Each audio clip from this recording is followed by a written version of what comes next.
Hello dear friends, you are most welcome in my YouTube channel Adarsh institute of English. आज की इस video में हम लोग डिस्कस करेंगे विलियम शेक्सपियर के play the merchant of Venice के बारे में। कल की जो वीडियो थी उसमें हम लोगों ने केवल ये डिस्कस किया था कि विलियम शेक्सपियर का प्ले कॉमेडी है, ये ट्रेजिक कॉमेडी है, कितने एक्ट हैं, कितने सीन हैं, कब ये उन्होंने लिखा है, कब ये पब्लिश हुआ है, इन सब के बारे में कल हमने बहुत डीपली स्टडी किया था या कह सकते हैं डिस्कस किया था। आज की इस वीडियो में हम लोग डिस्कस करेंगे इसके कैरेक्टर्स के बारे में, देखेंगे कौन कौन से इसके कैरेक्टर्स हैं, सभी कैरेक्टर्स को देखेंगे एक तरफ से। तो शुरू करते हैं आज की वीडियो। पहले है द मर्चेंट ऑफ वेनिस। इतना तो कल हम लोग डिस्कस कर चुके थे कि ये 1596 1596 से 97 कह सकते हैं, 1596 और 97 तक उन्होंने विलियम शेक्सपियर ने इस प्ले को लिखा था। और उसके बाद ये पब्लिश हुआ था। पब्लिश कब हुआ था? 1600 में, और 1619 में, और 1623 में।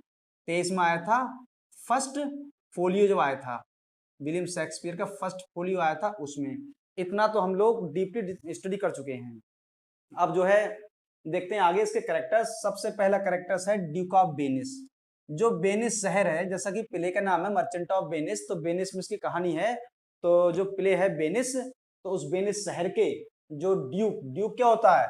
जैसे हम बोलते हैं किंग, कह सकते हैं किंग, वेनिस का किंग। तो वेनिस का किंग या ड्यूक कौन है? वेनिस। उसका नाम नहीं दिया, केवल कहा गया ड्यूक ऑफ वेनिस।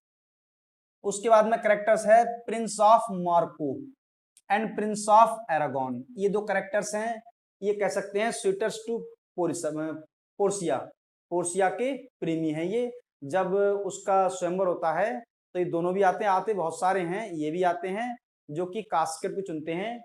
जैसा कि ये वाला होता है मार्को, प्रिंस ऑफ मार्को, ये चुनता है गोल्ड कास्केट। जो 3 कास्केट होती हैं उन्हें चुनना होता है। एक होती है गोल्ड, एक होती है गोल्ड की, एक होती है सिल्वर की, एक होती है लेड की, सोने की, चांदी की, शीशे की। उन किसी में एक में पोर्सिया की पिक्चर होती है, तो इसमें ये सिलेक्ट करता है, गोल्ड वाली चुनता है, और ये चुनता है सिल्वर वाली। ये चूज करता है गोल्ड और ये सिल्वर वाली। तो दोनों जो है फेल हो जाते हैं, और जो कि इस उम्मीद से आते हैं कि हम पोर्सिया से मैरिज करेंगे, उसका हाथ जीत लेंगे, क्योंकि उसके पिता ने एक कंडीशन रखी थी, मेरी बेटी से या पोर्सिया से केवल उसी की मैरिज होगी जो, जैसे 3 कास्केट थी, 1 2 3, एक थी गोल्ड की, एक थी सिल्वर की, और एक थी लेड की, सोने की, चांदी की और शीशे की। उन तीनों में से एक में रख दी थी पोर्सिया की तस्वीर। तो ये कहा गया था जो कोई उस कास्केट को चूज करेगा जिसमें उसकी तस्वीर है, उसके साथ पोर्सिया का विवाह होगा, और इसमें चीटिंग चलेगी नहीं। कहीं पोर्सिया किसी से प्रेम करती हो और उसे चीट कर दे, मतलब चीटिंग कर दे इस गेम में, ऐसी चीटिंग चलेगी नहीं। और जो है केवल जो व्यक्ति ईमानदारी के साथ उसकी तस्वीर को, उस ऐसी कास्केट को सिलेक्ट करेगा, चूज करेगा जिसमें पोर्सिया की तस्वीर होगी, उसी के साथ उसका विवाह होगा। फिर आता है next character Antonio. Most important character है। ये भी कह दिया जाए कि वो हीरो है प्ले का, तो इसमें कोई गलत नहीं है। और है कौन ये? The merchant of Venice. वास्तव में वेनिस का व्यापारी कौन है? एंटोनियो। पहला कैरेक्टर ये है। प्ले भी बस इसी से स्टार्ट होता है, बहुत ही अफसोस में बैठा हुआ होता है, क्योंकि इसके जहाज जो सब जा चुके थे समुद्र में, वापस आए नहीं थे, बहुत अफसोस में बैठा हुआ था ये। और सेकंड, इसके बाद नेक्स्ट कैरेक्टर है बेसेनियो। बेसेनियो जो है फ्रेंड ऑफ एंटोनियो, ये एंटोनियो का फ्रेंड है। इसका मतलब एंटोनियो और बेसेनियो दोनों फ्रेंड्स हैं, फास्ट फ्रेंड्स हैं, पक्के फ्रेंड्स हैं, मजबूत फ्रेंड्स हैं। और उसके बाद आया ये कुछ कैरेक्टर्स हैं, सोलेनियो और सेलेरिनो और ग्रेसियानो। 3 कैरेक्टर्स ये भी हैं। ये कौन है? ये तीनों जो हैं friends of Antonio Bassanio. Antonio और बेसेनियो, उन दोनों के ये तीनों फ्रेंड्स हैं। सोलेनियो, सेलेरिनो, ग्रेसियानो, तीनों फ्रेंड्स हैं। जब हम इसकी स्टोरी को डिस्कस करेंगे तो हम देखेंगे ये कैरेक्टर ज्यादा मेन नहीं है, ये दोनों सोलेरिनो और सेलेरिनो, ये कैरेक्टर है ग्रेसियानो। इसका हम डिस्कस करेंगे जब इसकी कहानी को डिस्कस करेंगे तब भी। अब आगे लोरेंजो, एक कैरेक्टर ये आता है लोरेंजो। ये कौन है? In love with Jessica. Jessica जो लड़की है, अभी आएगा जेसिका कौन है, आगे दिया भी है, बता दें अभी। जेसिका कौन है? जो इस प्ले का विलेन है, गद्दार है बहुत भयंकर वाला, तो उसकी बेटी है जेसिका, जो लव करती है लोरेंजो से। बड़ा खतरनाक लव, इतना खतरनाक लव कि अपने पिताजी को छोड़कर भी भाग जाती है उसके साथ में। तो ये जो है लोरेंजो हो गया, जो कि जेसिका का प्रेमी है। उसके बाद आता है साइलॉक, इंपॉर्टेंट कैरेक्टर, ये भी वैसे भी कैरेक्टर इंपॉर्टेंट, एंटोनियो, बेसेनियो और साइलॉक और पोर्सिया, यही कैरेक्टर मेन।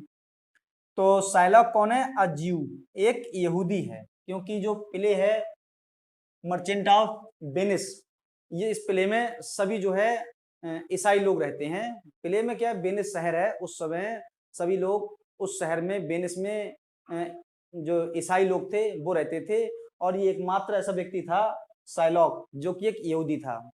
ये था एक यहूदी, इस कारण से इनमें मतलब जो साइलॉक है ये भी ब्याज पर रुपए देता है उधार, ये भी रुपया उधार देता है ब्याज पे, और ये ब्याज पर नहीं देता है उधार, ये भी देता है लोगों को, मतलब उनकी मदद करता है।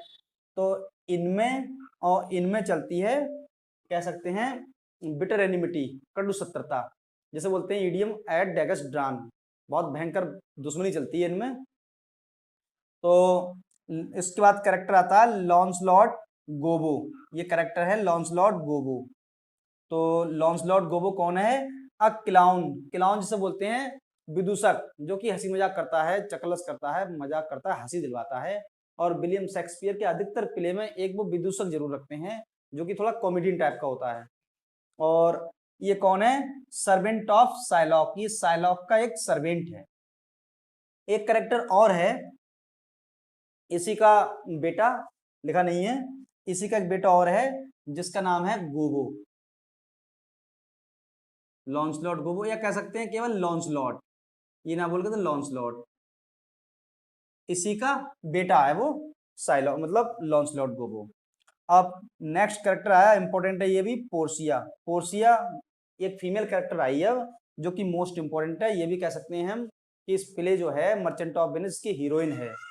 और उसके बाद में पोर्सिया तो ये है, और ये कौन है? रिच हेरेस, कह सकते हैं एक अमीर उत्तराधिकारिणी और फीमेल कैरेक्टर है। और जो बेलमोंट स्थान है, एक बेलमोंट जगह पर रहती है पोर्सिया। उसके बाद ये कैरेक्टर हो गए। अब आया नेरिसा, ये जो नेरिसा है ये कौन है? बेटिंग मेड ऑफ पोर्सिया, जो पोर्सिया है, ये पोर्सिया इसी की नौकरानी है ये नेरिसा, हमेशा इसके साथ रहती है। नौकरानी तो कह सकते हैं हम, वैसे तो इसकी फ्रेंड है, फ्रेंड मान सकते हैं, क्योंकि दोनों एक दूसरे से फ्रेंड की तरह रहती हैं और उसे एडवाइस भी करती है, और पोर्सिया अपने हृदय की सारी बातें उसी के लिए बताती भी है। और फिर आया नेक्स्ट कैरेक्टर जेसिका। अभी हम लोगों ने डिस्कस किया था कि जो साइलॉक है यहूदी, इसकी एक बेटी है जिसका नाम है जेसिका, जो कि प्रेम करती है किससे? लोरेंजो से, लोरेंजो से प्रेम करती है। लोरेंजो के साथ ये अपने पिता की सारी संपत्ति लेकर भाग जाती है। और उसके बाद ये आता है, ये डॉटर हो गई किसकी? साइलॉक की, साइलॉक की पुत्री है। तो ये सब कैरेक्टर्स हैं जो प्ले है merchant of Venice, important play है। विलियम शेक्सपियर ने इसके लिए 1596 से और 97 तक लिखा था इसके लिए। ये पब्लिश हुआ था 1600 में, पहली बार पब्लिश हुआ था 1600 में, दूसरी बार पब्लिश हुआ था 1619 में, तीसरी बार पब्लिश हुआ था 1623 में, जब विलियम शेक्सपियर का फर्स्ट फोलियो आया था 1623 में, फर्स्ट फोलियो आया था 1623 में। उसमें सभी जो प्ले थे वो थे 36, इनके सभी प्ले 37 हैं, तो जो सभी प्ले थे 37, तो उसमें एक प्ले रह गया जिसका नाम Pericles the Prince of tyre, जो कि लिखा था विलियम शेक्सपियर ने 1607 में। उस प्ले को इसमें जगह नहीं मिली थी, तो 1623 में सभी जो प्ले 36 आए थे वो पब्लिश हुआ था 1623 में, जो हेनरी और कॉन्डेल इन दोनों ने पब्लिश किया था, यह कराया था। तो ये सब कुछ हो गया इसमें कैरेक्टर्स के बारे में कि कौन सा कैरेक्टर किसका क्या स्थान है। तो आज की वीडियो में फिलहाल इतना ही। जो नेक्स्ट वीडियो होगी, अब हम लोग डिटेल से इसकी स्टोरी को देखेंगे शुरू से लेकर लास्ट तक कि कहाँ कौन सी घटना घटी, क्या कहानी में क्या था। फिलहाल आज की वीडियो में इतना ही, मिलते हैं नेक्स्ट वीडियो में, तब तक के लिए जय हिंद दोस्तों।